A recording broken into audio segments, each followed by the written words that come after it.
സുചേട്ടാ നമസ്കാരം. നമസ്കാരം. സാധാരണ ഒരു ഇലക്ഷൻ തോക്കുമ്പോഴാണ്, അല്ലെങ്കിൽ ഒരു ഇലക്ഷനിൽ എന്തെങ്കിലുമൊക്കെ ഒരു നഷ്ടം സംഭവിക്കുമ്പോഴാണ് രാഹുൽ ഗാന്ധി രാജ്യം വിട്ടു പോകുന്നത്. ഇപ്പൊ CRPF ഒരു കത്ത് പുറത്തു വന്നിട്ടുണ്ടായിരുന്നു. അത് നമ്മൾ വാർത്ത കൊടുത്തതാണ്, ഞാനും ബിജുചേട്ടനും കൂടെ അത് സംസാരിച്ചതുമാണ്. CRPF പറയുന്നത് ഇത് എവിടെ പോണ് മുട്ടിലഴഞ്ഞ് എന്നാണ് CRPF ചോദിച്ചിരിക്കുന്നത്. നമുക്ക് ഒരു സുരക്ഷയുണ്ട്, അതായത് രാജ്യത്തിന്റെ ഒരു പ്രതിപക്ഷ നേതാവാണ്. Y കാറ്റഗറിയോ Z കാറ്റഗറിയോ അങ്ങനെ ഒരുപാട് സുരക്ഷകൾ കൊടുത്തിട്ടുണ്ട്. പോരാത്തതിന് നാഴികയ്ക്ക് 40 വട്ടം ഈ പുള്ളിക്കാരൻ പറയുന്നത് എന്നെ അപായപ്പെടുത്താൻ ശ്രമിക്കുന്നു എന്നുള്ളതാണ്. BJP-കാര് പറയുന്നത് ഇല്ല മോനെ, നീ കെട്ടിത്തൂങ്ങിയാലും നിന്നെ കയറടിച്ച് താഴെ ഇറക്കി CPR ഞങ്ങൾ തരും, കാരണം ഞങ്ങളുടെ ഐശ്വര്യം എന്ന് പറയുന്നത് നീയാണ് എന്നാണ് രാഹുൽ ഗാന്ധിയെ കുറിച്ച് പറയുന്നത്. CRPF ഇതിനെ ചൊല്ലി ഒരു കത്ത് മല്ലികാർജ്ജുൻ ഖാർഗെക്ക് അയക്കുന്നു. ഒരു പാവം പിടിച്ച മനുഷ്യൻ. ആ പാവം പിടിച്ച മനുഷ്യനാണെങ്കിൽ എവിടെ എന്ത് പറയണം എന്നുള്ളൊരു ധാരണ ഇപ്പൊ മല്ലികാർജ്ജുൻ ഖാർഗെക്ക് ഇല്ല. ബീഹാറിൽ പോയപ്പോൾ മല്ലികാർജ്ജുൻ ഖാർഗെയുടെ അടുത്തൊരു കർഷകൻ വന്നിട്ട് ചോദിച്ചു, ഞങ്ങളുടെ നിലമൊക്കെ പോയി, ഞങ്ങൾ വലിയ കഷ്ടത്തിലാണ്, അതിലും കൂടുതൽ എനിക്ക് നിലമുണ്ട്, അതിവിടെ പോയി കിടക്കുകയാണ്, അപ്പോഴാണോ നിന്റെ നിലം? പബ്ലിസിറ്റി ഒന്നും ഇങ്ങോട്ട് വരരുത്, പോടാ എന്നാണ് മല്ലികാർജ്ജുൻ ഖാർഗെ ജഗദീഷ് സ്റ്റൈലിൽ അയാളോട് പറഞ്ഞത്. അപ്പൊ ഈ ഖാർഗെക്ക് ഈ കത്ത് ലഭിച്ചപ്പോൾ വാട്സപ്പിലാണോ ലഭിച്ചതെന്ന് എനിക്കറിയില്ല, നിരത്തി പിടിച്ച് എല്ലാ കോൺഗ്രസ് ഗ്രൂപ്പിലോട്ടും ഫോർവേഡ് ചെയ്തു. അപ്പൊ കോൺഗ്രസ് ഗ്രൂപ്പിലോട്ട് ഇത് ഫോർവേഡ് ചെയ്തപ്പോ സോണിയാഗാന്ധി ചോദിച്ചു, ഇയാൾ ഇത് എന്ത് പണിയായി കാണിച്ചത്? കോൺഗ്രസ്സുകാർ ഒരു ആഭ്യന്തര സംഘർഷം ഇതിനകത്തുണ്ടായി. അവര് പറയുന്നത് നമ്മുടെ നരേന്ദ്രമോദിയെ നമ്മൾ ഓഡിറ്റ് ചെയ്യുന്നു, മോദി ഉറങ്ങുന്നത് എപ്പോഴാണ്, നടക്കുന്നത് എങ്ങനെയാണ്, എന്താണ് ചെയ്യുന്നത്, ഏത് വിദേശ രാജ്യത്താണ് പോകുന്നത്, എന്താണ് കഴിക്കുന്നത്, ഉറക്കത്തിന്റെ ആഴം വരെ നമ്മൾ ഓഡിറ്റ് ചെയ്യുന്നു. നമ്മുടെ ഒരു പ്രതിപക്ഷ നേതാവായിട്ടുള്ള രാഹുൽ ഗാന്ധി എവിടെ പോകുന്നു, എന്ത് പോകുന്നു എന്നൊന്നും ആർക്കും അറിയില്ല. ഈ വിദേശത്തൊക്കെ ചെന്ന് നിൽക്കുമ്പോൾ പല ക്ലബ്ബുകളിലും പബ്ബുകളിലും ഇപ്പൊ നേപ്പാളിലെ ഒരു യുവതിയുമായിട്ട് നിൽക്കുന്ന, ഷാമ്പയിന്റെ മുമ്പിൽ നിൽക്കുന്ന ഫോട്ടോ ഒക്കെ പുറത്തു വന്നിരുന്നു. രാഹുൽ ഗാന്ധി ഫോട്ടോ ഒക്കെ നോക്കിക്കൊണ്ട് നിൽക്കുന്ന, അതൊക്കെ പുറത്തു വരുമ്പോഴാണ് നമ്മൾ അറിയുന്നത്. വല്ലാത്ത അവമതിപ്പ് ഉണ്ടാവുന്നുണ്ട്. പോരാത്തതിന് ഇപ്പൊ മലേഷ്യയിൽ ആണ് നിൽക്കുന്നത്, അവിടുത്തെ ഫോട്ടോയും പുറത്തു വന്നിട്ടുണ്ട്. ഒരു കുട്ടി നിക്കർ വിട്ട് അവിടെ നിൽക്കുന്ന ഒരു ഫോട്ടോ പുറത്തു വന്നിട്ടുണ്ട്. അപ്പൊ അങ്ങനെ കണ്ണുവെട്ടിച്ചിങ്ങനെ പോവുകയാണ് രാഹുൽ ഗാന്ധി. അത് എന്താണ് ഇത് സംഭവം എന്ന് ജനങ്ങളോട് പറഞ്ഞ് ബോധിപ്പിക്കാൻ വലിയ ബുദ്ധിമുട്ടാണ്. അതുകൊണ്ട് കോൺഗ്രസ് പറഞ്ഞിരിക്കുന്ന ആരും ചോദിക്കില്ല രാഹുൽ ഗാന്ധി എങ്ങോട്ടാണ്, അത് ചോദിക്കാനുള്ള റൈറ്റ് നിങ്ങൾക്കില്ല എന്ന് പറഞ്ഞുകൊണ്ടാണ് കോൺഗ്രസ് ഇത് അഡ്ജസ്റ്റ് ചെയ്യുന്നത്. ഓക്കെ പോട്ടെ. രാഹുൽ ഗാന്ധി സാധാരണ ഈ ഇലക്ഷൻ തോൽക്കുമ്പോൾ പോകുന്ന ഈ യാത്ര, ഈ ബീഹാറിലെ വോട്ട് ചോരി യാത്രയ്ക്ക് ശേഷം തന്നെ രാഹുൽ ഗാന്ധി അങ്ങ് പോയി. രാഹുൽ ഗാന്ധി ഇലക്ഷൻ തോക്കാൻ നിന്നില്ല. വോട്ട് ചോരി യാത്രയ്ക്ക് മുമ്പ് നമ്മുടെ കേരളത്തിലെ മാധ്യമങ്ങൾ പറഞ്ഞുകൊണ്ടിരുന്നത് രാഹുൽ ഗാന്ധി ബീഹാറിൽ വലിയ തരംഗം സൃഷ്ടിക്കും, ആ തരംഗത്തിന്റെ അലിയൊലികൾ നോർത്ത് ഇന്ത്യയിൽ മുഴുവൻ ആഞ്ഞടിക്കും, നിതീഷ് കുമാർ താഴെ ഇറങ്ങും, ഇതേ തുടർന്ന് നിതീഷ് കുമാറിന്റെ സഖ്യം പിൻവലിക്കും, നരേന്ദ്രമോദി അതുവഴി താഴെ ഇറങ്ങുന്നു, നമ്മുടെ ദാസനും വിജയനും മറ്റേ പശുവിനെ വാങ്ങിക്കുന്നു, കറക്കുന്നു, 25 ലിറ്റർ പാല് കിട്ടുന്നു, അങ്ങനെ പണക്കാരാകുന്നു, അങ്ങനെ ഒരു ദിവാസ്വപ്നം കാണുമല്ലോ, എത്ര സംഗീതാത്മകം, അതുപോലത്തെ ഒരു ഐഡിയ ആയിരുന്നു മുമ്പിൽ ഉണ്ടായിരുന്നത്. പക്ഷെ ഇപ്പൊ രാഹുൽ ഗാന്ധിയെ തന്നെ കാണാനില്ല. പിന്നെ ബിജുചേട്ടാന്ന് പറഞ്ഞൊരു കാര്യമുണ്ടല്ലോ, ഈ RJD തേജസ്വി യാദവാണ് അവിടെ പ്രധാനമന്ത്രി കുപ്പായം തച്ചു വെച്ചുകൊണ്ടിരിക്കുന്നത്. ഇവർ തമ്മിൽ ചക്കരയും ബീരയും പോലെ ആയിരുന്നു. ഈ RJD-യുമായിട്ട് രാഹുൽ ഗാന്ധി വലിയ ടൈപ്പിലായിരുന്നു. അപ്പൊ ബിജുചേട്ടാ അന്ന് പറഞ്ഞ കാര്യം, ഈ സീറ്റ് വിഭജനം വരട്ടെ, അപ്പൊ നമുക്ക് കാണാം. ഇതൊക്കെ വെറും ഒരു ഹണിമൂൺ സ്റ്റേജ് ആണ്. അത് കഴിഞ്ഞിട്ട് ഒരു റിയാലിറ്റിയിലോട്ട് കടക്കുമല്ലോ. അപ്പൊ സീറ്റ് വിഭജനം വരട്ടെ, ആ കാര്യത്തിൽ എനിക്ക് നിങ്ങളോട് ഭയങ്കര റെസ്പെക്ട് ആണ് കേട്ടോ. കാരണം നിങ്ങൾ ഈ പറയുന്ന ചില കാര്യങ്ങളുണ്ടല്ലോ, സീറ്റ് വിഭജനം വരട്ടെ അപ്പൊ നമുക്ക് നോക്കാം, അതൊക്കെ വളരെ കൃത്യമായിരിക്കും. ഇപ്പൊ അവിടെ വമ്പൻ അടി അങ്ങോട്ടും ഇങ്ങോട്ടും തുടങ്ങിയിരിക്കുന്നു എന്നുള്ളതാണ്. അതിനെ പ്രതിരോധിക്കാനായിട്ട് ജിതിൻ റാം മാഞ്ചിയുടെ പാർട്ടി ഇത്തവണ 100 സീറ്റിൽ മത്സരിക്കും BJP-യുമായി അല്ലെങ്കിൽ NDA-യുമായിട്ട് തെറ്റിപ്പിരിഞ്ഞ് എന്ന് പറഞ്ഞൊരു നെറേറ്റീവ് ഇപ്പുറത്തുനിന്ന് നടക്കുന്നുണ്ട്. ഇപ്പുറത്ത് അടി നടക്കുന്നുണ്ട് കോൺഗ്രസിന്റെ ഭാഗത്ത്, പക്ഷെ ഇപ്പുറത്ത് അല്ല, നമ്മുടെ ഭാഗത്ത് അടി നടക്കുന്നുണ്ടെങ്കിലും അത് അവരുടെ ഭാഗത്തും BJP-യിലും നടക്കുന്നുണ്ട്, NDA-യിലും നടക്കുന്നുണ്ട്. NDA-യിലെ ജിതിൻ റാം മാഞ്ചി ഇപ്പൊ തെറ്റിയല്ലോ, 100 സീറ്റിൽ സ്വതന്ത്രനായിട്ട് മത്സരിക്കുമെന്നാണ് പുള്ളി പറയുന്നത്, എന്നാണ് കോൺഗ്രസ് പറയുന്നത് വേറൊരു വാദം എന്ന് പറയുന്നത്. അപ്പൊ എന്താണ് യഥാർത്ഥത്തിൽ ഈ ബീഹാറിലെ ഇപ്പോഴത്തെ ഒരു പൊതുചിത്രം എന്ന് പറയുന്നത്? രാഹുൽ ഗാന്ധി ടൂർ വെച്ച് പോയതൊക്കെ വെച്ച് നോക്കാം, ആ സിംറ്റംസ് ഒക്കെ പരിശോധിക്കുകയാണെങ്കിൽ നമ്മുടെ മാധ്യമങ്ങൾ ഇപ്പൊ മിണ്ടുന്നില്ല ബീഹാറിനെ കുറിച്ച്, ഒരു വാക്ക് പോലും മിണ്ടുന്നില്ല. ബീഹാറിനെ കുറിച്ചും മിണ്ടുന്നില്ല, രാഹുൽ ഗാന്ധിയെ കുറിച്ചും മിണ്ടുന്നില്ല. ഈ ഒരു സിംറ്റംസ് ഒക്കെ വെച്ച് നോക്കുകയാണെങ്കിൽ വീണ്ടും BJP ബീഹാറിൽ ഒന്നുകൂടെ വരാനുള്ള സാധ്യത കാണുന്നുണ്ടോ? അല്ലെങ്കിൽ രാഹുൽ എഫക്ട് BJP-യിൽ അലയടിക്കാനുള്ള സാധ്യതയാണോ കാണുന്നത്? എന്താ തോന്നുന്നു? അതിൽ തന്നെ ഒരു കാര്യം പറയാം. നമ്മുടെ ഈ മലയാള മാധ്യമങ്ങള് തെറ്റായ രീതിയിൽ, അതായത് അവർക്ക് രാഷ്ട്രീയമായി അറിവില്ലാഞ്ഞുകൊണ്ടല്ല, അവർക്ക് നല്ല അറിവുണ്ട്, പക്ഷെ തെറ്റിദ്ധരിച്ചിന്ന് വാർത്ത കൊടുക്കും. അവിടെ കഴിഞ്ഞ കുറെ ദിവസങ്ങളായി കുറെ യൂട്യൂബുകളും കുറെ ചാനലുകളും ചെയ്തിരുന്ന വാർത്ത വെച്ചാൽ ബീഹാറിനെ ഇളക്കി മറിച്ച് രാഹുൽ ഗാന്ധി, അവിടെ വഴിയരികിൽ ഗ്രാമീണർ തടിച്ചുകൂടുന്നു, പൊട്ടിക്കരയുന്നു, സ്ത്രീകൾ ചെല്ലുന്നു, ഇങ്ങനെയൊക്കെയുള്ള കഥകളാണ്. അന്ന് ഇതിനെക്കുറിച്ച് ഒരു ദിവസം ധനുഷനോട് നമ്മൾ ഈ പ്ലാറ്റ്ഫോമിൽ ഇരിക്കുമ്പോഴോട് ചോദിച്ചു എന്താണ്. ഞാൻ പറഞ്ഞു അതിപ്പോ തുടങ്ങിയതല്ലേ ഉള്ളൂ സീറ്റ് വിഭജനം വരട്ടെ എന്നുള്ളത്. ബീഹാറിന്റെ പൊളിറ്റിക്സ് നമുക്ക് നോക്കണം ആദ്യം. ഞാനൊരു സിമ്പിൾ എക്സാമ്പിൾ കൂടെ ഞാൻ പറഞ്ഞുതരാം. കോൺഗ്രസിന്റെ റോൾ എന്താണ് ബീഹാറിൽ? ഒരു സെക്കൻഡ് പാർട്ണറാണ്, പാർട്ണർഷിപ്പിലെ സെക്കൻഡ് ആള് മാത്രമാണ് കോൺഗ്രസ്. ഒന്നാമത്തെ കക്ഷി RJD ആണ്. ഈ സെയിം സാധനം ഞാൻ ഒരു ഉദാഹരണ സഹിതം പറഞ്ഞു തരാം. കേരളത്തിലെ ഭരണകക്ഷി CPM ആണ്, അവരുടെ പ്രധാനപ്പെട്ട ഘടകകക്ഷി CPI ആണ്. നാളെ ഇടതുപക്ഷ ജനാധിപത്യ മുന്നണി കാസർഗോഡ് മുതൽ കന്യാകുമാരി വരെ ഒരു യാത്ര പ്ലാൻ ചെയ്യുന്നു. വമ്പൻ യാത്രയായിരിക്കും, അത് കള്ള കാര്യത്തിൽ ആർക്കും തർക്കമില്ല. ഇടതുപക്ഷ ജനാധിപത്യ മുന്നണിയാണ്. അതിനകത്ത് ബിനോയ് വിശ്വം നിൽക്കും, MV ഗോവിന്ദനും നിൽക്കും, എല്ലാവരും നിൽക്കും. ഒന്ന മാധ്യമങ്ങൾ എഴുതിപ്പിടിപ്പിക്കുക, CPIയുടെ പടുകൂറ്റം റാലി വരുന്നു, CPI അധികാരം പിടിക്കും, പിന്നെ ബിനോയ് വിശ്വം മുഖ്യമന്ത്രി ആകുമെന്ന് എഴുതിയാൽ എത്രയോ വിരോധാഭാസമാണത്. അങ്ങനെയാണോ വാർത്ത എഴുതേണ്ടത്? അല്ല. നമ്മൾ എവിടെ എഴുതുന്നുണ്ട്? ഇടതുപക്ഷത്തിന്റെ പടുകൂറ്റൻ റാലി, CPM എന്ന് എഴുതാം നമുക്ക്. CPM വീണ്ടും അധികാരത്തിലേക്ക്, അതാണ് റൈറ്റ്. ഈ സെയിം സാധനം തന്നെയാണ് ബീഹാറിലും. RJD ആണ് ഇവിടുത്തെ മെയിൻ പ്ലെയർ ഇവിടെ നിൽക്കുന്നത്. ഇത് ഞാൻ കൃത്യമായി പറയാൻ കാരണം, കഴിഞ്ഞ നിയമസഭാ തെരഞ്ഞെടുപ്പ് 2020 ആ തെരഞ്ഞെടുപ്പ് കഴിഞ്ഞപ്പോൾ BJPക്കാർ അധികാരത്തിൽ കയറി. ആ സമയത്ത് നമ്മുടെ തേജസ്വി യാദവ് ഒരു സ്റ്റേറ്റ്മെന്റ് നടത്തി. തേജസ്വി യാദവ് പറഞ്ഞത്, ഈ കോൺഗ്രസ്സുകാർ ഒറ്റ ഒരുത്തന്മാരാണ് ഞങ്ങളെ ഈ പരാജയത്തിലേക്ക് എത്തിച്ചതെന്ന്. എന്തായിരുന്നു അതിന്റെ കാരണം? അന്ന് കോൺഗ്രസ് ഇവരോട് ആവശ്യപ്പെട്ടതും കോൺഗ്രസ് മത്സരിച്ചതും, ആകെ 243 അംഗ നിയമസഭയാണ് ബീഹാറിലുള്ളത്. 70 സീറ്റിൽ അവർ മത്സരിച്ചു, ജയിച്ചത് 19 സീറ്റിൽ. മറ്റേ അവര് 114 സീറ്റിൽ അവർ മത്സരിക്കുന്നു. RJD അവർ ജയിക്കുന്ന 77 സീറ്റിൽ അവർ ജയിച്ചു. അവർ പറയുന്നത്, കോൺഗ്രസിനോട് ഞങ്ങൾ അന്നേ പറഞ്ഞു നിങ്ങൾ ഇത്രയും സീറ്റ് മത്സരിക്കും, നിങ്ങൾക്ക് അതിനുള്ള കപ്പാസിറ്റി ഇല്ല എന്ന് പറഞ്ഞു. 50 സീറ്റ് നിങ്ങൾക്ക് തരാമെന്ന് പറഞ്ഞു. പക്ഷെ കേട്ടില്ല. ഇവർ 70 സീറ്റ് ചോദിച്ചു, ഞങ്ങളുടെ വഴക്കെട്ട് വാങ്ങിച്ചിട്ട് അവർ ജയിച്ചത് 19. ബാക്കിയുള്ള സീറ്റ് മുഴുവൻ ഞങ്ങൾ തോപ്പിക്കുകയായിരുന്നു അവർ ചെയ്തത് എന്നാണ്. അവരില്ലായിരുന്നെങ്കിൽ ഞങ്ങൾക്ക് ഒറ്റയ്ക്കാണെങ്കിൽ ഞങ്ങൾക്ക് ഭരണത്തിൽ വരാൻ കഴിയുമായിരുന്നു. ഏകദേശം കണക്കൊക്കെ അങ്ങനെ തന്നെ പോകുന്നു. അവിടെ CPI ML എന്ന് പറയുന്ന കമ്മ്യൂണിസ്റ്റ് പാർട്ടിയുണ്ട്, അവർക്ക് 11 സീറ്റുണ്ട്. CPIക്ക് 2 സീറ്റുണ്ട്, CPM-നും 2 സീറ്റുണ്ട് കേട്ടോ. സഖാക്കൾക്കുണ്ട് അവിടെ 2 സീറ്റുണ്ട്. അപ്പൊ ഇടതുപക്ഷത്തിന് എല്ലാം കൂടെ അവിടെ 15 സീറ്റുണ്ട്. CPI ML എന്ന് പറയുന്ന പാർട്ടിക്ക് 11 ഉണ്ട്, CPIക്ക് ഉണ്ട്. അപ്പൊ ഇത്രയും സീറ്റുണ്ട് ആർക്ക്? ഈ 11ഉം 2ഉം 15 സീറ്റ് ഇടതുപക്ഷത്തിനുണ്ട്, 19 സീറ്റേ ഉള്ളൂ കോൺഗ്രസിന്. ആ കോൺഗ്രസ് ഇത്തവണ ചോദിച്ചിരിക്കുന്ന സീറ്റ് എത്രയാണെന്ന് ചോദിച്ചു കഴിഞ്ഞാലേ 100 സീറ്റ് വേണമെന്ന്. 70 സീറ്റിൽ അവന്മാരെ ഒരു പരുവത്തിലാക്കി കൊടുത്തു RJDയെ. ഇത് കേട്ട് കഴിഞ്ഞാൽ RJDയുടെ നേതാവ് എന്തായിരിക്കും മറുപടി പറയാൻ? അവർ പറഞ്ഞു, നിങ്ങളുടെ ആവശ്യമില്ല, ഞങ്ങൾ ഒറ്റയ്ക്ക് മത്സരിച്ചോളാം എന്ന് പറഞ്ഞു. കാരണം നിങ്ങൾക്ക് തരാൻ കഴിയുന്ന സീറ്റ് 56 സീറ്റാണ് ഈ തെരഞ്ഞെടുപ്പിൽ. നിങ്ങൾക്ക് വേണമെങ്കിൽ നിങ്ങൾ അത് മത്സരിക്കുക, ഇല്ലെങ്കിൽ നിങ്ങൾ എന്താണെന്ന് വെച്ചാൽ ഒറ്റയ്ക്ക് മത്സരിക്കും. നിങ്ങൾക്ക് ചെയ്തോ. ഒറ്റയ്ക്ക് മത്സരിക്കാൻ കോൺഗ്രസിന് പറ്റില്ല. കാരണം കോൺഗ്രസ് മെയിൻ പ്ലെയർ ആയിട്ട് കളിക്കുന്ന ഇന്ത്യയിൽ സംസ്ഥാനങ്ങളില്ല, വളരെ കുറവാണ്. ഹിമാചൽ പ്രദേശ്, മധ്യപ്രദേശ്, രാജസ്ഥാൻ, കേരളത്തിൽ പോലും അവർ മെയിൻ പ്ലെയർ മാത്രമാണ്. അവർക്ക് ആൾക്കാരുണ്ട്, സഖ്യകക്ഷികളുണ്ട്. ഒറ്റയ്ക്ക് അവർ മത്സരിക്കുന്ന സ്ഥലങ്ങൾ വളരെ കുറവാണ്. വേറെ എവിടെയുണ്ട്? കർണാടകത്തിലുണ്ട്, തെലങ്കാനയിലുണ്ട്. അതുകൂടെ വിരലിലെണ്ണാവുന്ന ഉള്ളൂ. ഒരു കയ്യിൽ 5 വിരലിനകത്ത് എണ്ണാവുന്ന സംസ്ഥാനങ്ങൾ പോലും അവർ ഒറ്റയ്ക്ക് മത്സരിക്കുന്നില്ല. അതറിയാതെ ഈ മാധ്യമങ്ങൾ ഇരുന്നിട്ട് രാഹുൽ വന്നിട്ട് ഇളക്കി മറിക്കുന്നു, രാഹുൽ മറിച്ചിടും.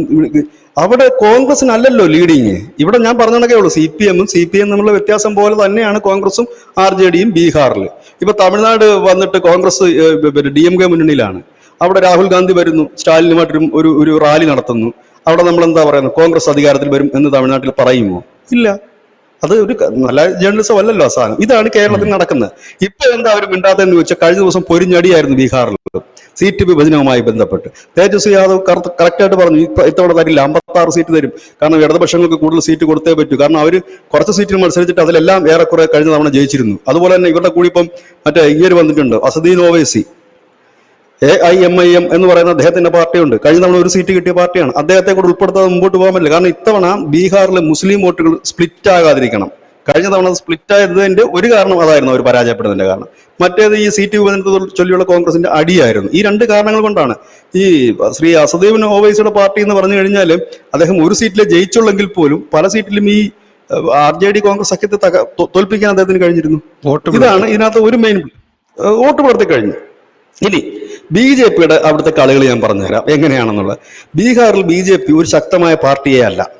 ഇപ്പോഴവർ പച്ച പിടിച്ച് വരുന്നൊരു പാർട്ടിയാണ്. അവർക്ക് ബേസ് ആയിട്ട് ഒന്നുമില്ല. നമുക്കറിയാം, പണ്ട് അവിടെ LK അദ്വാനിയൊക്കെ അവർ രഥയാത്ര തടഞ്ഞ് അറസ്റ്റ് ചെയ്ത സ്ഥലം കൂടിയാണത്. അത് ലാലു പ്രസാദ് യാദവായിരുന്നു. അത് ബീഹാറിൽ എങ്ങനെയാണ് BJP കളിക്കുന്നത് വെച്ചാൽ, ഈ ചെസ്സിലെ കളി പോലെയാണ്. ഒരുത്തിനെ വെട്ടും, ഒരുത്തിനെ കയറ്റും, ഒരുത്തിനെ വെട്ടും, ഒരുത്തിനെ കയറ്റും. ഇങ്ങനെ നിന്നാണ് അവരിന്ന് കാണുന്ന നിലയിലേക്ക് എത്തിയത്. ഇവരുടെ കൂടെ ആദ്യമുണ്ടായിരുന്ന ആളാണ് നിതീഷ് കുമാർ. നിതീഷ് കുമാറിനെ ഒതുക്കാൻ വേണ്ടിയിട്ട് ഇവർ രാംവിലാസ് പാസ്വാനെ കൂടെ കൂട്ടി. അങ്ങനെ രാംവിലാസ് പാസ്വാൻ നിതീഷ് കുമാറും ബി.ജെ.പിയും കൂടെ അങ്ങനെ മുമ്പോട്ട് പോകുമ്പോൾ നിതീഷ് കുമാർ ഇടയ്ക്ക്, അന്ന് നിതീഷ് കുമാർ ഇപ്പോഴത്തെ നിതീഷ് കുമാറിലെ കുറച്ചുകൂടെ കപ്പാസിറ്റി ഉള്ള നിതീഷ് കുമാർ, ഇന്ത്യയുടെ മുഖ്യമന്ത്രി ആകും എന്ന് വരെ ജനം പറഞ്ഞിരുന്ന ഒരു കാലഘട്ടമാണ് 2014 തൊട്ട് മുമ്പ്. 2014 NDAയുടെ പ്രധാനമന്ത്രി സ്ഥാനാർത്ഥിയായിട്ട് നിതീഷ് കുമാർ വരുമെന്ന് സകലമാന മാധ്യമങ്ങളും എഴുതി. അവിടെയാണ് ഗോവയിൽ നടന്ന ബി.ജെ.പിയുടെ നാഷണൽ യോഗത്തില് ശ്രീ നരേന്ദ്രമോദി അവർ സ്ഥാനാർത്ഥിയായിട്ട് പ്രഖ്യാപിക്കുന്നത്. അതോടുകൂടി മോഹഭംഗത്തിൽ വീണ നിതീഷ് കുമാർ NDAക്കുള്ള പിന്തുണ പിൻവലിച്ചു. പക്ഷെ അപ്പോഴും രാംവിലാസ് പാസ്വാൻ കൂടെ നിന്നു. ഇവർ പിന്നെന്താ ചെയ്തത്? നിതീഷിന്റെ ഒപ്പം നിന്ന് ജിതിൻ റാം മാഞ്ചി, നേരത്തെ ധനുഷ് പറഞ്ഞ ഈ ജിതിൻ റാം മാഞ്ചി എന്ന് പറഞ്ഞൊരു വലിയ വേന്ദ്രൻ ഇതിന്റെ ഇടയ്ക്ക് നിൽപ്പുണ്ട്. ഇദ്ദേഹത്തിന്റെ മെയിൻ പണി എന്ന് വെച്ചാൽ ഇദ്ദേഹം സദാസമയം ബി.ജെ.പിയുടെ കൂടാരത്തിലാണ്, എന്നാൽ നിതീഷ് കുമാറിന്റെ ഒപ്പം നിൽക്കുകയും ചെയ്യും. അതായത് രണ്ട് വള്ളത്തിലും ഒരേ സമയം സഞ്ചരിക്കുന്ന ഏക വ്യക്തിയാണ് ഈ ജിതിൻ റാം മാഞ്ചി എന്ന് പറയുന്ന ഈ ഒരു വലിയ സീനിയറായിട്ടുള്ള നേതാവാണ് ഇദ്ദേഹം അവിടുത്തെ ഒരു പിന്നോക്ക കാസ്റ്റിന്റെ ലീഡറും കൂടിയാണ്. അപ്പം ഇദ്ദേഹത്തിന്റെ ഒരു പ്രധാന വിനോദം ഇത് തന്നെയാണ്. അത് നിതീഷ് കുമാറിന്റെ കൂടെയാണ് പുള്ളിയെ ഫുൾ ടൈം നമുക്ക് കാണാൻ കഴിയുന്നത്. പക്ഷേ കറക്റ്റ് സമയം വരുമ്പോൾ പുള്ളി ഈ നിതീഷ് കുമാറിനെ കുറച്ച് MLA-മാരെ അടത്തിക്കൊണ്ടുപോയി, ഇല്ലെ പുള്ളിയുടെ കുറച്ച് MLA-മാരെ അടത്തിക്കൊണ്ട് കൃത്യസമയത്ത് അപ്പുറത്ത് ചെല്ലും. അതുകൊണ്ട് ജിതിൻ റാം മാഞ്ചി ഇവരുടെ ഈ ബി.ജെ.പിയുടെ കയ്യിലിരിക്കുന്ന ഒരു കരു മാത്രമാണ്. കഴിഞ്ഞ നിയമസഭാ തെരഞ്ഞെടുപ്പ് വന്നപ്പോഴത്തേന് അവരെന്താ ചെയ്തത്? അത് ശരിക്കും പറഞ്ഞാൽ ഒരു രാഷ്ട്രീയ ധാർമ്മികതയാണോ എന്ന് ചോദിച്ചാൽ അല്ലെന്ന് തന്നെ നമുക്ക് പറയേണ്ടി വരും. കാരണം ഇവർ ചെയ്ത പണി, രാംവിലാസ് പാസ്വാന്റെ പാർട്ടിയുണ്ട്, അതിൽ രാംവിലാസ് പാസ്വാന്റെ അളിയൻ, അതായത് നമ്മുടെ ഈ പറയുന്ന ചിരാഗ് പാസ്വാന്റെ അമ്മാവന്റെ കയ്യിലാണ് ഒരു LJP ഇരിക്കുന്നത്, രാംവിലാസ് പാസ്വാന്റെ പാർട്ടി. ഒരു പീസ് ഇരിക്കുന്നത് ചിരാഗ് പാസ്വാന്റെ കയ്യിൽ. അങ്ങനെ നിയമസഭാ ഇലക്ഷൻ വന്നു, ഇതേപോലെ കൂട്ടയിടിയായി. ബി.ജെ.പിക്ക് അതും പ്രശ്നമാണ്, JDU ആയിട്ട് സീറ്റ് ധാരണയായി. അങ്ങനെ രണ്ടു കൂട്ടരും ഏകദേശം സീറ്റ് ധാരണയൊക്കെ എത്തി മത്സരിച്ചു. ബി.ജെ.പി ആ തെരഞ്ഞെടുപ്പിൽ 2020 80 സീറ്റ് നേടി. അവരുടെ മെയിൻ പ്ലെയർ എന്ന് പറയുന്ന JDU-ന് 45 സീറ്റിലേക്ക് ഒതുങ്ങേണ്ടി വന്നു. അവിടെ എങ്ങനെയാണ് ഇവർ JDU-നെ തകർത്തതെന്ന് ചോദിച്ചാൽ, ഈ ചിരാഗ് പാസ്വാന്റെ മകന്റെ പാർട്ടി ഈ ബി.ജെ.പി മത്സരിക്കുന്ന സീറ്റുകൾ ഒഴിച്ച് ബാക്കിയുള്ള സീറ്റുകളിലൊക്കെ അദ്ദേഹത്തിന്റെ പാർട്ടി പോയി മത്സരിച്ചു. അവിടെ വോട്ട് സ്പ്ലിറ്റായി പോയി, അവിടെ തോറ്റു 40. അത് അപ്പോഴത്തേനും നിതീഷ് കുമാറിന് കാര്യം മനസ്സിലായി. എന്നിട്ട് അപ്പോഴെന്തുണ്ട്, ആ സമയത്ത് തന്നെ ഈ ചിരാഗ് പാസ്വാന്റെ മകന്റെ ഈ പാർട്ടിയെ ബി.ജെ.പി തള്ളിക്കളയുന്നില്ല, സംസാരിക്കുന്നില്ല, ഒന്നും ചെയ്യുന്നില്ല. അവർ മൈൻഡ് ചെയ്യുന്നില്ല. അവർ പോട്ടെ, ഞങ്ങളുമായിട്ട് ബന്ധമൊന്നും ഇല്ലെന്ന് മാത്രമേ പറയുന്നുള്ളൂ, അല്ലാതെ വിളിച്ച് സംസാരിക്കുക ഒന്നും ചെയ്യുന്നില്ല. പകരം ഇതിന്റെ ഒരു കഷ്ണം ഇപ്പുറത്തിരിപ്പുണ്ട് മന്ത്രിയായിട്ട്. കേന്ദ്രമന്ത്രി ഇരിക്കുന്നത് ഈ രാംവിലാസ് പാസ്വാന്റെ പിന്നെ അളിയൻ. അങ്ങനെ എലക്ഷൻ കഴിയുന്നു. എലക്ഷൻ കഴിഞ്ഞിട്ട് പിറ്റേ ദിവസം നമ്മൾ കാണുന്ന കാഴ്ച എന്താണ്? NDAയുടെ കൂടെ കേന്ദ്രത്തിലിരുന്ന കേന്ദ്രമന്ത്രിയായിരുന്ന ഈ രാംവിലാസ് പാസ്വാന്റെ ഭാര്യ സഹോദരൻ, അതായത് അയാളുടെ പാർട്ടി കൊണ്ടുനടന്ന വ്യക്തിയെ ചവിട്ടി പുറത്താക്കി, ദൂരെ കളഞ്ഞു. എന്നിട്ട് ചിരാഗ് പാസ്വാനെ എടുത്ത് അകത്ത് വെച്ച് വാന്ന് പറഞ്ഞു. അതായത് ചിരാഗ് പാസ്വാനെ വെച്ച് കളിപ്പിച്ചിട്ട് മറ്റേയാളെ പിണക്കാതെ കൊണ്ടു നടന്നു. ഈ നിയമസഭാ തെരഞ്ഞെടുപ്പ് കഴിഞ്ഞപ്പോൾ ഈ മോനെ പിടിച്ച് അകത്ത് വെച്ചു, മറ്റേയാളെ എടുത്ത് പുറത്ത് കളഞ്ഞു. എന്നിട്ട് ജിതിൻ റാം മാഞ്ചിക്കൊക്കെ കുറെ കേന്ദ്രമന്ത്രിയാ സ്ഥാനമാനങ്ങളും കാര്യങ്ങളൊക്കെ കൊടുത്തു. അപ്പോഴത്തേനും JDU ഏതാണ്ട് തകർന്നു. അവരുടെ ലക്ഷ്യം അതായിരുന്നു, JDU-നെ തകർക്കാൻ മുമ്പോട്ട് പോകാൻ പറ്റും. പക്ഷെ JDU മാത്രം തകർന്നുകൊണ്ട് ബീഹാറിൽ ബി.ജെ.പിക്ക് ഒറ്റയ്ക്ക് കയറി വരാൻ ഇച്ചിരി പാടാണ്. കാരണം മുസ്ലിം വോട്ടുകൾ നിർണായകമാണ്. ഈ JDU ആണ് ഈ മുസ്ലിം വോട്ടുകളെ പാർട്ടിയിലേക്ക് അടുപ്പിക്കുന്നത്. ഒപ്പം തന്നെ OBC വിഭാഗത്തിന്റെയൊക്കെ വോട്ട്, OBC അല്ല മറ്റു പിന്നോക്ക വിഭാഗങ്ങളുടെ വോട്ടുകളൊക്കെ കൊണ്ടിരുന്നത് ഈ നിതീഷ് കുമാറിന്റെ പാർട്ടി. അപ്പം നിതീഷ് കുമാറിനെ അവർ ക്ഷയിപ്പിച്ചു കഴിഞ്ഞു. ഇനി അവർക്ക് നിതീഷ് കുമാർ ഒരു ലക്ഷ്യമേ അല്ല ബി.ജെ.പിയെ സംബന്ധിച്ച്.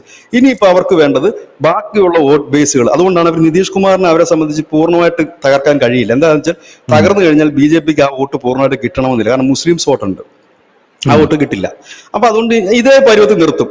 അതായത് നമ്മൾ എന്താ പറയുക, കൊല്ലില്ല, പകരം അടിച്ചവിടെ ഇട്ടേക്കും. നമ്മൾ ഈ പാമ്പുകളൊക്കെ നമ്മൾ ചെയ്യത്തില്ല, അടിച്ചവിടെ ഇടും. ഇച്ചിരി കഴിയുമ്പോൾ പാമ്പ് പതുക്കെ തല വെക്കും, അപ്പോൾ ഒരു അടി കൂടെ കൊടുക്കും, അപ്പൊ പിന്നെയും കിടക്കും. ഇതേപോലത്തെ ഒരു മോഡലാണ് ഇപ്പൊ അവിടെ കിടക്കുന്നത്. ചത്തതുപോലത്തെ കിടക്കുന്ന ഒരു സംഭവമായിട്ട് അവിടെ കിടക്കുന്നു. എന്നാൽ പക്ഷെ കാരണം നിതീഷ് കുമാർ പ്രായാധിക്യമായി, ഓർമ്മക്കുറവായി, അദ്ദേഹത്തിന് വേദികളിലൊന്നും നിൽക്കാനോ സംസാരിക്കാനോ കഴിയുന്നില്ല. അദ്ദേഹത്തിന്റെ ഈ പിന്തലമുറക്കാരെ ഒന്നും വളർത്തിക്കൊണ്ട് വന്നില്ല. നമ്മുടെ ഈ ഇവിടെ ഒറീസയിലെ ബിജു ജനതാളിന്റെ കാര്യം പറഞ്ഞ കണക്ക പിന്തലമുറക്കാരെ ആരെയും കൊണ്ടുവന്നില്ല. അപ്പൊ പിന്നെ ഇനി പുതിയൊരാള് പുള്ളിക്കില്ല. പുള്ളിക്ക് വയ്യാഴികയായി തുടങ്ങി.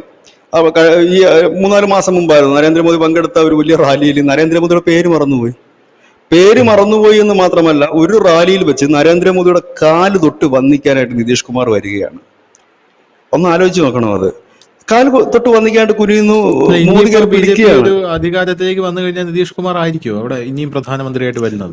ഒരു സാധ്യതയില്ലെന്ന് പറയാൻ തനിഷ. അതിനകത്ത് നമ്മൾ രണ്ടൊന്ന് കാര്യം നോക്കണം. രാഷ്ട്രീയപരമല്ല ഞാൻ പറയുന്നത്, ഒരു മാനുഷികപരമായിട്ടുള്ള കാര്യമുണ്ടല്ലോ. നമ്മളത് ചോദിക്കുന്നത് തന്നെ ഒരു തെറ്റാണെന്ന് ഞാൻ എപ്പോഴും പറയും. നമ്മുടെ ഈ ഇന്ത്യൻ രാഷ്ട്രീയത്തിൽ നമുക്കറിയാം ആർക്കൊക്കെ എന്തൊക്കെ വൈകാഴികയുണ്ടെന്നോ അസുഖമുണ്ടെന്നൊക്കെ അറിയാം. അത് അറിഞ്ഞിരുന്നു കൊണ്ട് ചില മാധ്യമ പ്രവർത്തകർ എഴുതി പിടിപ്പിക്കുന്നുണ്ട്. പക്ഷെ എനിക്ക് തോന്നുന്നില്ല നിതീഷ് കുമാർ ഇത് അദ്ദേഹത്തിന്റെ ഒരു അവസാനത്തെ മുഖ്യമന്ത്രി പദമായിരിക്കും. ഇനി അത് BJP NDA സഖ്യം അവിടെ ജയിച്ചു കഴിഞ്ഞാലും ഈ നിതീഷ് കുമാർ അവിടെ മുഖ്യമന്ത്രി ആകാനുള്ള സാധ്യതകൾ വളരെ കുറവാണ്. കാരണം വേറൊന്നും കൊണ്ടല്ല, അദ്ദേഹത്തിന്റെ അനാരോഗ്യമാണ്, അത്രയും പ്രശ്നമാണ് പുള്ളിക്ക്. കാരണം ഓർമ്മക്കുറവ് വലുതായിട്ടുണ്ട്, വേദികളിലൊന്നും ഓടി നടക്കാൻ കഴിയുന്നില്ല. അവിടുത്തെ പോസ്റ്ററുകൾ തന്നെ, പ്രചരണത്തിന് ഇപ്പോഴത്തെ പ്രധാനപ്പെട്ട പോസ്റ്ററുകൾ തന്നെ നിതീഷ് കുമാർ എവിടെ, മുഖ്യമന്ത്രി എവിടെയെന്നാണ് ചോദിക്കുന്നത്. കാരണം ഇല്ല. നമ്മുടെ ഇത് കണ്ടതാണ് നമ്മൾ ഒഡീഷയില്, നമ്മുടെ നവീൻ പട്നായിക് അദ്ദേഹത്തിന് ഒട്ടും സഞ്ചരിക്കാൻ പോലും വയ്യാത്തൊരു അവസ്ഥയായിരുന്നു. അങ്ങനെയാണ് ആ പാർട്ടി തന്നെ തീരുന്നത്. അതേ അവസ്ഥയിലാണ് അവിടെ നിൽക്കുന്നത്. ഇവിടെയാണ്, അതായത് ഒരു സ്ഥലത്തെ ചെറിയ പാർട്ടിയാണ് കേരളത്തിൽ രാഹുൽ ഗാന്ധി ഉണ്ടെന്ന് പറഞ്ഞ് ബീഹാർ ഇളക്കി മറിക്കുന്നു, ബീഹാർ പിടിച്ചെടുക്കുന്നു എന്ന് പറയുന്നത്. അവിടെ RJD കനിഞ്ഞാൽ മാത്രമേ കോൺഗ്രസിന് മത്സരിക്കാൻ തന്നെ കഴിയൂ. അങ്ങനെയുള്ളത് എങ്ങനെയാണ് കോൺഗ്രസ് ബീഹാറിൽ തിരിച്ചു വരുന്നു, വലിയ അധികാരം പിടിക്കുന്നു എന്ന് എങ്ങനെ പറയാൻ കഴിയും? പറയാൻ കഴിയില്ല. അവിടെ കഴിയില്ല. കാരണം BJP ബീഹാറിൽ ഒറ്റയ്ക്ക് നിന്നാൽ ജയിക്കുക പ്രയാസകരമാണ്. അവർക്ക് ഇത്തവണ കൂടി എന്തായാലും JDU ഉണ്ടായേ പറ്റൂ. അതിനുശേഷം അവരൊരു ഫോർമുല സംഘടിപ്പിച്ചെടുക്കുമായിരിക്കും. അതിനിടയ്ക്ക് ഞാൻ കേട്ട മറ്റൊരു വാർത്ത, ഇവർ RJDയുമായി ബന്ധപ്പെടുന്നുണ്ടെന്ന് കേട്ടു BJP. ഇനി ഒരു ക്രൈസിസിലേക്ക് ഇത് പോയാൽ അവരെയും കൊണ്ടുവരുന്ന വേണ്ടി ഉള്ള നീക്കം അവർ നടത്തുന്നുണ്ട് ഇപ്പോഴും. അത് അണിയറയിൽ സംസാരമുണ്ട്. കാരണം ലല്ലു പ്രസാദിന്റെ മകനെ സംബന്ധിച്ച് പറഞ്ഞാൽ ഇനിയും ഒരിക്കൽ കൂടി അധികാരത്തിന് പുറത്തിരിക്കുക എന്ന് പറഞ്ഞാൽ ചിന്തിക്കാൻ കഴിയില്ല. കേന്ദ്രത്തിൽ അധികാരത്തിലില്ല, സംസ്ഥാനത്ത് അധികാരത്തിലില്ല. കോൺഗ്രസിന്റെ പുറകിന് പോയിട്ട് INDA മുന്നണി പോയിരുന്നത് കീജയെ വിളിച്ചിട്ട് കാര്യമില്ലല്ലോ. എവിടെങ്കിലും അധികാരത്തിൽ നിന്നില്ലെങ്കിൽ ഈ പാർട്ടിയെ കൊണ്ടു നടക്കുക. പാർട്ടി റൺ ചെയ്യണമെങ്കിൽ എത്ര രൂപ വേണം ഒരു ദിവസം? അതിന് പോലും കിട്ടില്ല. അധികാരമില്ലെങ്കിൽ ആരും സംഭാവന തരില്ല, പിരിവ് തരില്ല. അപ്പൊ സ്വാഭാവികമായിട്ട് ഒന്നുകിൽ സംസ്ഥാനത്ത് നിൽക്കണം, അല്ലെങ്കിൽ കേന്ദ്രത്തിൽ നിൽക്കണം. ഇല്ലെങ്കിൽ ഒന്നുകിൽ സംസ്ഥാനത്ത് BJPക്ക് സപ്പോർട്ട്. അതായത് ഇപ്പം ഇതിനകത്ത് ഉദ്ദേശിക്കുന്നത്, ഇവര് ചർച്ച നടത്തിയതിന്റെ കാരണം ജയിച്ചു കഴിഞ്ഞാൽ JDU നാളെ പറയുകയാണ് ഞങ്ങളില്ല എന്ന് പറഞ്ഞാൽ ആ ഒരു സ്ഥലത്തേക്ക് RJDയെ കൊണ്ട് പ്ലേസ് ചെയ്യുക. സംസ്ഥാനത്ത് RJDയുടെ പിന്തുണ മേടിക്കുക, അവരുടെ MP-മാരുടെ പിന്തുണ പാർലമെന്റിലേക്ക് വാങ്ങുക. അതൊന്നും BJPക്ക് ഒരു മടിയോ കാര്യങ്ങളോ ഒന്നുമില്ല. കാരണം അവർക്ക് അങ്ങനെ ആരുമായിട്ടും ഈ ഉച്ചനീചത്വോ ശത്രുക്കളോ, പെർമനന്റ് ശത്രുവും ഇല്ല, അവർക്ക് പെർമനന്റ് മിത്രവും ഇല്ല. ആരെ വേണമെങ്കിലും കാശ്മീരിലെ മറ്റേ മെഹബൂബ മുഫ്തിയായിട്ട് 4 വർഷം ഭരിച്ചില്ല അവർ. അപ്പൊ അതുകൊണ്ട് അവർക്ക് അതിനകത്തൊന്നും ഇതില്ല. RJD ഈ ലല്ലു പ്രസാദുമായിട്ട് ചേർന്നിട്ട് അദ്വാനി ഭരിച്ചിട്ടുണ്ട്. അപ്പൊ അതൊന്നും അവർക്കൊരു വിഷയമുള്ള കാര്യങ്ങളൊന്നുമല്ല. അപ്പൊ അത് അങ്ങനെ നടക്കുന്നു. അവിടെയാണ് ഈ രാഹുലിനെ കുറിച്ച് മലയാള മാധ്യമങ്ങൾ ഒരാഴ്ചക്കാലം ഭയങ്കരമായിട്ടുള്ള ഫോട്ടോസ് ഇടുന്നു, ഒപ്പം തന്നെ വലിയ വാർത്തകൾ ഉണ്ടാക്കുന്നു. പിന്നീട് എന്താണ് വാർത്തകൾ ചെയ്യാഞ്ഞത് എന്ന് ചോദിച്ചാൽ, പിന്നീട് ഇത് പൊളിഞ്ഞടുങ്ങി. സമാപനത്തിന് 10,000 പേരെ താഴെ ഉണ്ടായിരുന്നുള്ളൂ ആ യാത്രയുടെ. അതിനുശേഷം അവിടെ പൊരിഞ്ഞടിയാണ് നടക്കുന്നത്. അതൊന്നും ഒറ്റ മാധ്യമങ്ങൾ വാർത്ത കൊടുക്കാതെ വന്നതുകൊണ്ടാണ് നമുക്കിന്നിരുന്ന് ഈ വിഷയം ചർച്ച ചെയ്യേണ്ടി വന്നത്.